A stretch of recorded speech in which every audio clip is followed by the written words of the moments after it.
Today in Kantipur News, we are joined by an internationally renowned and award-winning UK-based filmmaker who has made many international documentaries, including Icefall Doctors at Everest Base Camp and Cataract Surgeons in Kathmandu Valley. Dina Mufti's career spans for over 2 decades, and she's here in Kathmandu at the moment as one of the jury members for Kathmandu International Mountain Film Festival. Let me welcome Dina Mufti to Kantipur News. Welcome. Thank you. How has the weather been so far since you came? A little sticky. Sticky? Yes, I haven't been here at this time of year. I've usually travelled in the autumn or in the spring. Spent a little bit of time in the city and then mainly out to the mountains. So this is my first time in sort of late spring and into summer. But I like it very much. Actually, my father is from Bangladesh, so I'm quite used to the temperature. You're used to the weather. Yeah. How many times have you been in Nepal so far? I was counting before. 5 times. 5 times. 5 times. I first came as a tourist in 1998 and had a wonderful time in the Annapurnas. I did the Annapurna circuit and got a flavour for the country then and the people and the culture. And then I returned back in 2009 actually for a filming project, and I've filmed 3 or 4 stories here since then. So I have a very strong affection for Nepal and Nepali stories, and yeah, a little bit of a love affair, let's say. So you're here as one of the jury members for KIMF 2024. How does it feel? Do you anticipate a lot of heavy work? Because there are pretty many movies to judge. Yeah, well over 50. I mean, there's an embarrassment of riches, really, and it's a really interesting time to be in filmmaking, whether it's documentary or film. I think as a global community, we're going through so many changes, and filmmaking really has a duty at the heart of that, to capture very authentic stories, whether it's through fiction or non-fiction. So we as storytellers, we have a really important and powerful job to do in the current climate. And so at the festival, what I've seen so far, we have 50 to 60 films to watch. There's a huge body, diverse body of work. And it's an honour, actually. It's not hard work to do it, but we have everything from high drama to very intimate local documentaries from young filmmakers to watch. And I think my impression so far is that there's just a huge diversity of film, which is really exciting. So when you say that filmmakers have a really big role to play in society, in telling stories, do you think we understand the impact of it as much, the audience and even most filmmakers?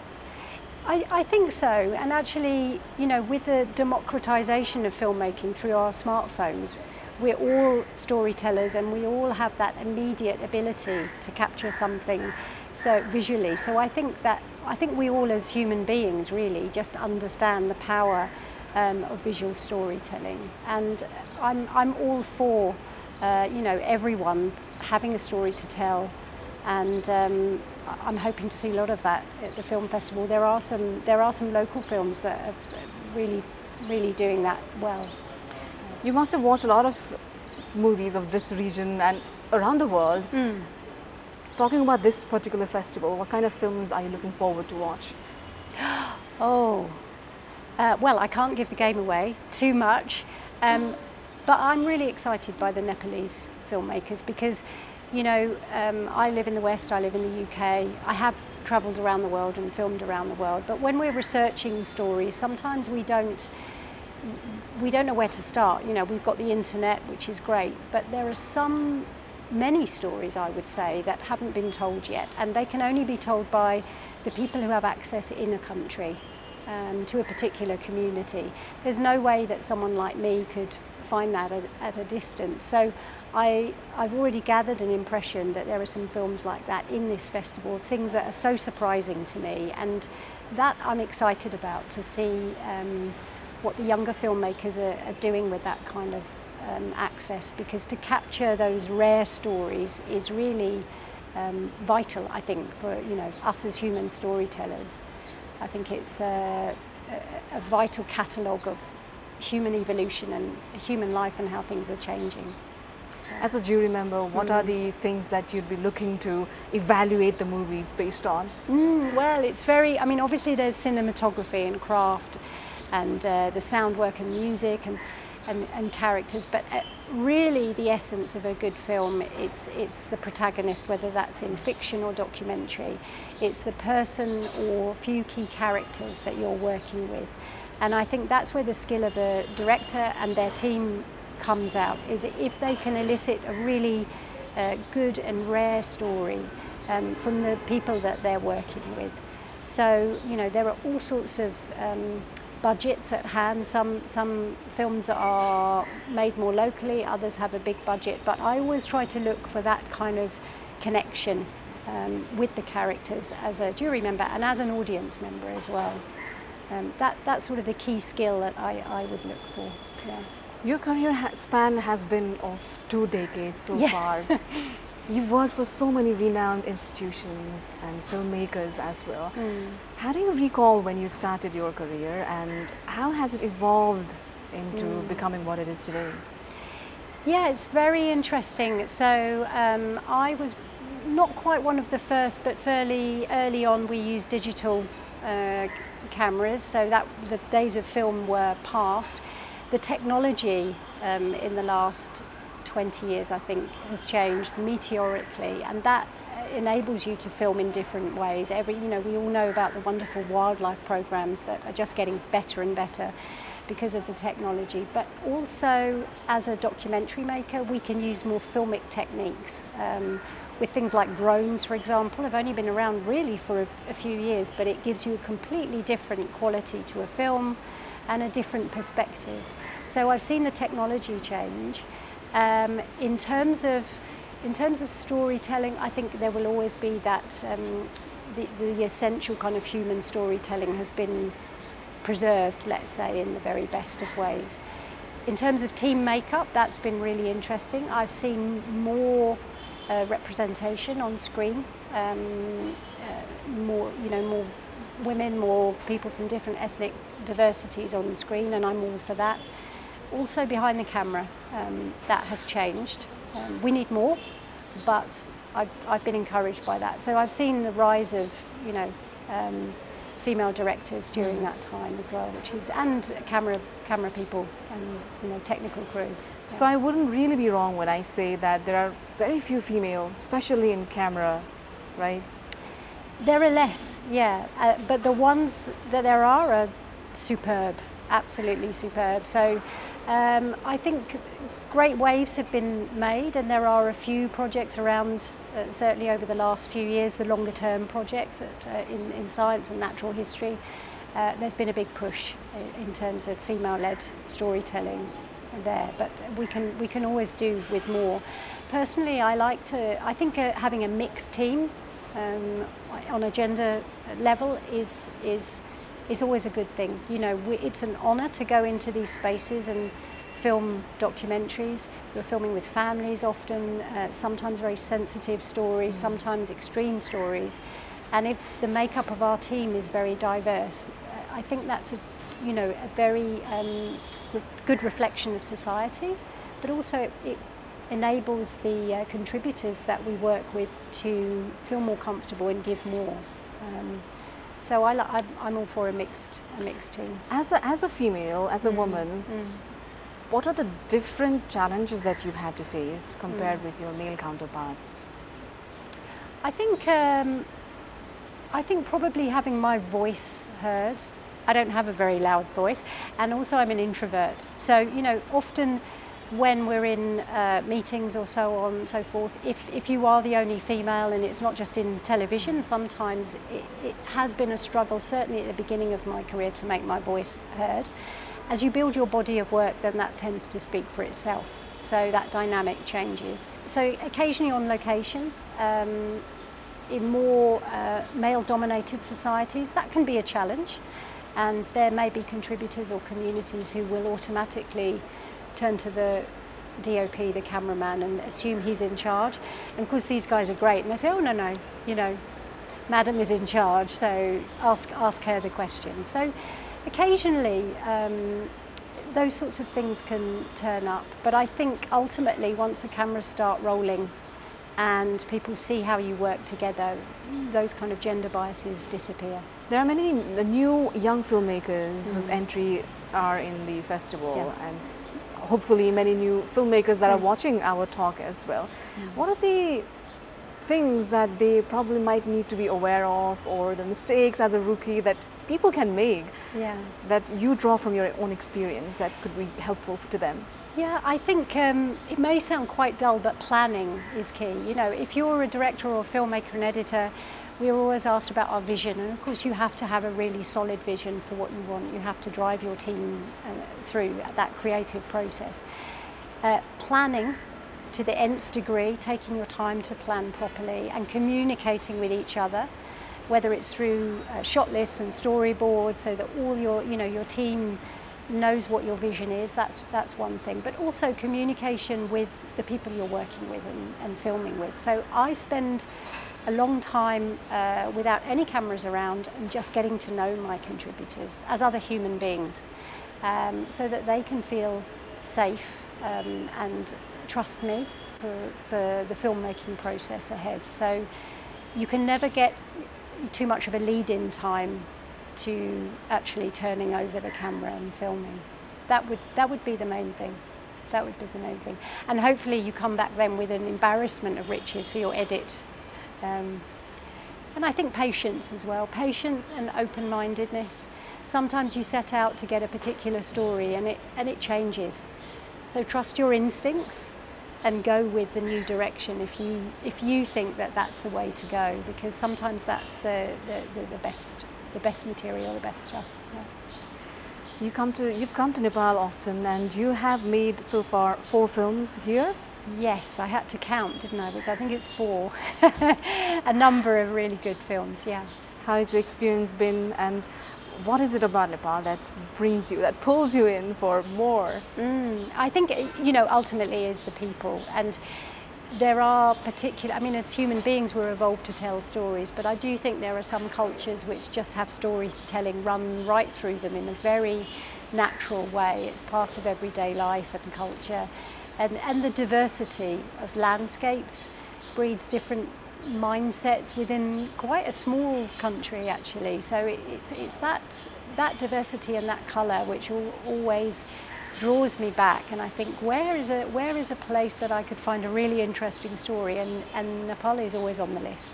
And the stories I filmed actually are very different. There must be challenges equally.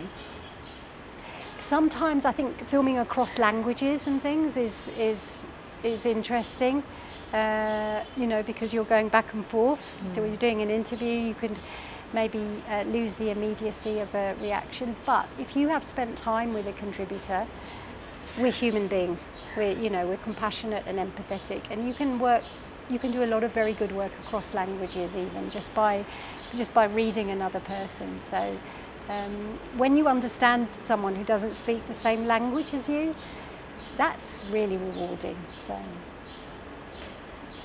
You made a switch from some other career to filmmaking. I did, yes. What was the trigger, or what made you passionate about changing into? So I was a scientist for 7 years, and I really loved that. I was in an academic field, but I always loved storytelling. I travelled quite a lot as a child, and I realised that I had to scratch that itch and see much more of the world, really. My father was a great storyteller, not professionally, but just in that wonderful way that fathers and grandparents often can be.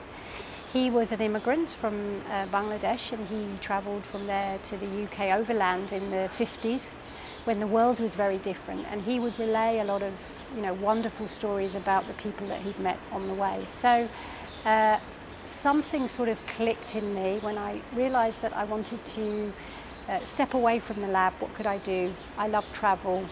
How could I do it? It seemed obvious, to kind of follow a little bit in my father's footsteps and collect stories. And that was the essence of it. I started in radio, first of all, which is a very beautiful form of storytelling. And then actually quite by accident, I ended up in the visual media, in TV. And someone said I was quite good at it. So here we are, 20 years later. What are you working on right now, and are there any projects in Nepal that we can look forward to? Yeah, I have a slightly confidential project that I'm working on, but actually generally I'm very interested in equity and diversity and inclusion in the outdoors, in the outdoor spaces. So I work with the outdoor festivals, Kendall Mountain International Film Festival in the UK, and obviously KIMF here. So following on from the festival, I'm going to be meeting a few Sherpa communities and talking to them about their stories and hoping that something develops from that. Yeah. So naturally, over the course of time, a lot has changed in filmmaking experience. There are modern tools, and now there's AI that's being used in everyday life. Yeah. How do you think you yourself have incorporated AI, and how do you see it changing the landscape? That's a big question. I think nobody knows at the moment. It's at, you know, evolving at breakneck speed. The way I see it at the moment is that it can be a really useful creative tool and creative partner which can streamline part of the planning process, perhaps help with shot lists or visuals. Some of the things that when you're in production, you know, can involve a lot of work and create quite a bottleneck. And so I'm hoping that AI will improve efficiencies of the production process. I think still it needs the human hand. Because everyone, or a lot of people, imagine that, you know, it's going to take over the world and that there'll be no need for us. But I think as a creative individual, you still need to understand that tool and how to use it.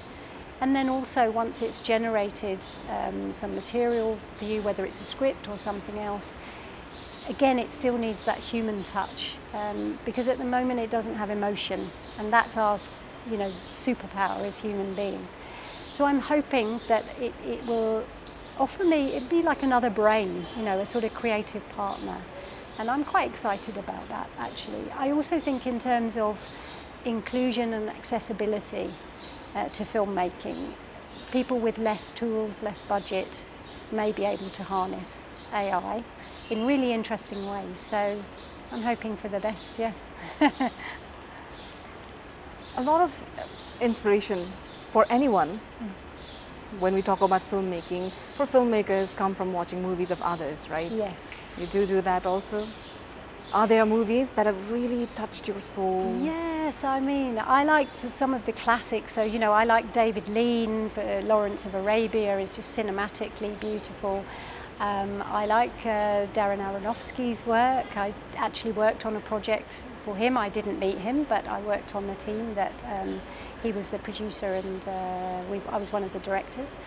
And Greta Gerwig, I like, female director. But I'm very open, actually, to directors I've never heard of. That's always exciting when there's a new voice and you see something fresh from someone you know, who's starting out. And there are a few of them here at the festival, actually. I've spotted a few already who are first or second time directors, and I'm really excited to see what they do next. Yeah. You're also an audience to film. So what is it about movie that you really love the most? I love the sense of being able to step into a world that I don't know and just be embraced and immersed in it for 10 minutes or 90 minutes, and just to lose myself in that kind of imaginative space. I think there's nothing like it, really. Lastly, because we know you're very tightly scheduled and you've got movies to watch as well, what are the few things that makes a movie good? I think really deep and compassionate access to the subject and to the people who are allowing you to tell their stories. That's what I look for. A story in a film can be, it doesn't need to be flashy, but if you really can feel a human connection and it really moves you, then that's the essence of kind of what I love about film and what I would look for. And as a filmmaker, to do that actually is an honour. I think it's a real honour to step into someone else's space and to have them trust you and share those very intimate human moments. Thank you so much for your time. Thank you.